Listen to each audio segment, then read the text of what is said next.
쓰게 된 형제들이 드디어 요셉의 앞으로 나오게 되고, 이때 유다가 요셉 앞에서 깊은 탄원을 하게 됩니다.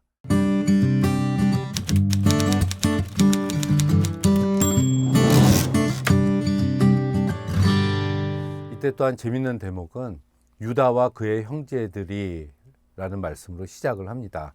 주도권이 형제들 가운데 유다에게 있음을 보여주는 대목이죠. 삼중 의문문으로 시작된 이런 유다의 사죄는 깊은 통해를 담고 있습니다. 내가 내 주께 무슨 말을 하오리까? 무슨 설명을 하오리까? 어떻게 우리의 정죄함을 나타내리까? 이렇게 길게 시작되는 유다의 연설은 고도의 수사학적인 문체를 지닌 구약에서 가장 아름다운 연설 중에 하나로 꼽힙니다. 유다가 고백한 종들의 죄악은 총리의 은잔을 훔친 죄라고 이야기를 하고 있지 않습니다. 유다는 이 범죄를 들춰내신 분이 하나님이라고 그는 탄원서에서 고백을 하고 있지요. 결국은 요셉을 미워하고 노예로 팔아넘긴 죄 때문에 유다는 무고하게 쓴 누명을 통해서 자기들이 과거에 저질렀던 잘못을 인정하고 있는 것입니다. 하나님이 과거에 지었던 더 큰 죄를 들춰내셨음을 고백한 거죠. 그래서 유다는 모든 형제들이 책임을 지고 노예가 되겠다고 제안을 합니다. 그런데 요셉은 은잔이 발견된 자만 노예로 삼고 나머지 형제들은 가나안으로 돌아가도 좋다고 이야기를 합니다. 평안히 올라가라 라고까지 이야기를 해요. 그렇지만 베냐민만 남겨두고 돌아갔을 때 과연 야곱의 집안에 평안이 있겠습니까? 애초에 야곱 집안에 이런 평화, 샬롬을 깬 자는 형제들이었습니다. 야곱이 요셉을 형들에게 보내면서 내 형들과 양떼들이 잘 있는지 샬롬한지 보고 오라고 요셉을 보낸 것이었죠. 그래서 형들이 샬롬 중에 있는지 보러 갔던 요셉은 마지막에 죽은 목숨이 되었습니다. 요셉을 노예로 팔아넘기면서 야곱 집안의 평화, 샬롬이 깨져버린 것이죠.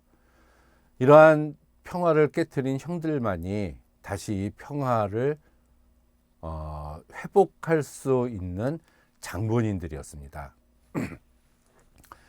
간첩 혐의나 시므온이 인질로 잡혔던 일들, 이런 이야기는 요셉에게 감정이 상하는 일이기 때문에 전혀 이야기를 하지 않고 철저하게 베냐민 한 사람에게만 집중합니다. 그것은 당신이 붙잡고 있는 이 베냐민이 자신들의 아버지 야곱에게는 대단히 소중한 존재임을 계속해서 설득하고 있는 것입니다. 아버지에게 막내 아들 베냐민은 보통 아들이 아니기 때문에 아버지의 생명과 베냐민의 생명은 서로 하나로 묶여 있고 베냐민이 함께 가지 않으면 아버지가 죽을지도 모른다는 점을 부각시킵니다. 유다는 이러한 점을 강조함으로써 요셉의 인간적인 감정에 호소하고 있는 것이죠. 유다가 이 긴 호소문을 통해서 얻고자 했던 것은 정의로움이 아니라 자비와 사랑이었습니다. 그의 호소는 베냐민의 무죄를 주장하는 것이 아니라 다만 늙은 아버지가 막내 아들을 잃음으로써 갖게 될 비참한 감정을 구구절절히 호소함으로써 애굽 총리의 자비심을 움직이려고 한 것이었습니다. 이러한 유다의 긴 탄원 내용 안에서 아버지란 단어가 무려 14번이나 언급됩니다. 베냐민을 대신해서 자신이 종이 되겠다고까지 간청을 합니다. 이것을 놓고 보면 이러한 유다의 연설은 형제들 사이의 상호관계, 그리고 특별히 아버지에 대한 관계에서 형제들이 그동안에 얼마나 변모되었는지를 잘 보여주는 모습이죠. 유다는 베냐민이 총리의 노예로 남게 된 사건을 자신의 감정이나 이해득실에 구애받지 않고 철저히 자기 아버지의 관점에서만 바라보고 베냐민의 생명을 보호하기 위해서 자기의 생명도 포기할 각오가 되어 있었던 것입니다. 이러한 것을 놓고 보면 요셉을 팔아넘겼던 과거의 형들이 아니었습니다. 요셉의 의도적인 시험을 통과한 순간 동생들 대신해서 종이 되기를 자처한 유다의 행위는 이런 형제들 사이의 우애의 극치를 보여주고 있는 것이죠. 아버지에게 더 이상 고통을 안겨드리기보다는 자신이 그 벌을 대신 받기로 작정을 합니다. 20년 전에 아버지의 편애를 받던 요셉이 미워서 노예로 팔아버리자고 말했던 유다가 지금은 아버지의 또 다른 편애를 받고 있는 그 베냐민을 위해서 대신 자기가 노예가 되겠으니 제발 보내달라고 간청하고 있는 것입니다. 한 공동체 안에 생기게 된 상처나 균열은 그 고통을 대신 짊어지고자 하는 사람이 있을 때만 치유가 될 수 있습니다. 이는 유다가 과거에는 형제 사랑이 전혀 없었지만 지금은 그렇지 않음을 드러내 보여주는 것입니다.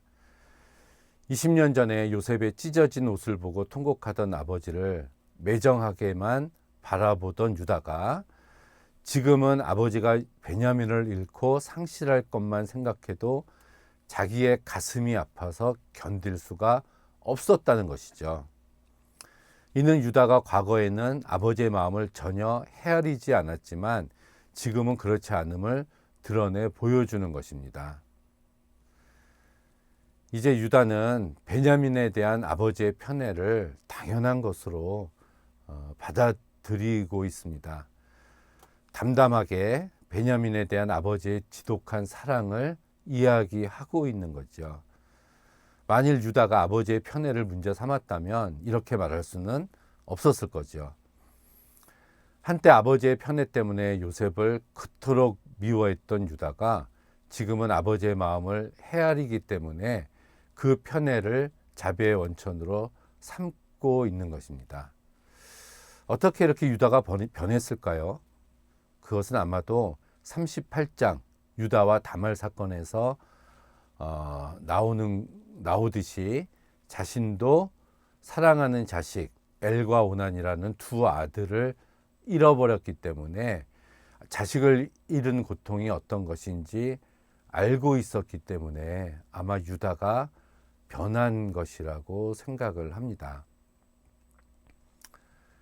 결국 다말 사건을 겪은 유다가 늙은 아버지를 이해하게 됐다는 것이죠. 그래서 요셉을 잃고 베냐민에게 애착할 수밖에 없는 심정을 요셉은 받아들이게 된 것입니다. 그래서 유다는 긴 탄원문에 늙으신 아버지가 베냐민 없이는 결코 살아갈 수 없음을 반복해서 강조하고 있는 것입니다. 유다는 탄원을 마무리하면서 자신보다 늙으신 아버지와 어린 동생을 더 생각하는 사람임을 분명하게 드러냈습니다. 이제 유다로 인해서 이스라엘 집안은 드디어 평화를 찾게 될 겁니다. 졸지 애굽에서 노예살이를 하게 될지도 모를 자기의 운명을 대신하겠다고 나서는 유다를 보면 아마 그 모습을 본 베냐민은 유다에게 감동과 감사를 느꼈을 겁니다. 그래서였을까요? 훗날 베냐민 지파는 유다 지파에게 충성을 다하는 모습을 보여줍니다. 베냐민 지파의 요나단이 유다 지파의 다윗을 목숨처럼 사랑해주고 지켜주기도 했고요. 솔로몬 이후로 남과 북이 분열됐을 때 베냐민 지파가 남쪽인 유다 지파에 남습니다. 또 신약에서 보면 베냐민 지파의 바울이 유다 지파에서 태어난 예수님께 충성을 하는 것, 이런 것들을 보면 과거에 있었던 은혜가 후대를 통해서 계속되는 것을 우리는 알 수도 있습니다. 유다가 동생을 위해서 죽으면 죽으리라 라는 심정으로 희생을 자처했을 때 얽힌 실타래가 풀리듯 답을 찾을 수 있었습니다. 이것 또한 자신을 버리는 길이 승리의 길이라는 기독교의 역설적인 진리가 실현되고 있는 거죠.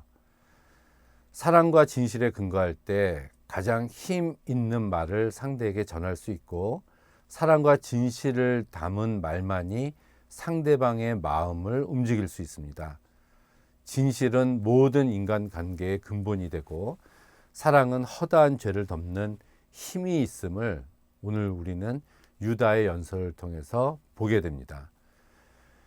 현대를 사는 우리들은 자신을 죽이는 희생적인 삶을 살지 못해서 이 모든 세상이 죄악으로 뒤덮여 있는 것은 아닐까요? 서로 살아남기 위해서 양육강식의 논리를 삶에 적용하는 것은 하나님이 원하시는 삶이 아닙니다. 예수 그리스도를 본받아서 나 자신부터 먼저 죽는 삶을 살아야 합니다. 사도 바울도 이렇게 고백합니다. 형제들아, 내가 그리스도 예수 우리 주 안에서 가진 바 너희에 대한 나의 자랑을 두고 단언하노니 나는 날마다 죽노라. 자기 희생을 각오하고 자기 희생을 감수하면서 하나님께서, 예수님께서 걸어가신 그 길을, 그 발자취를 따라가는 우리들이 되도록 합시다.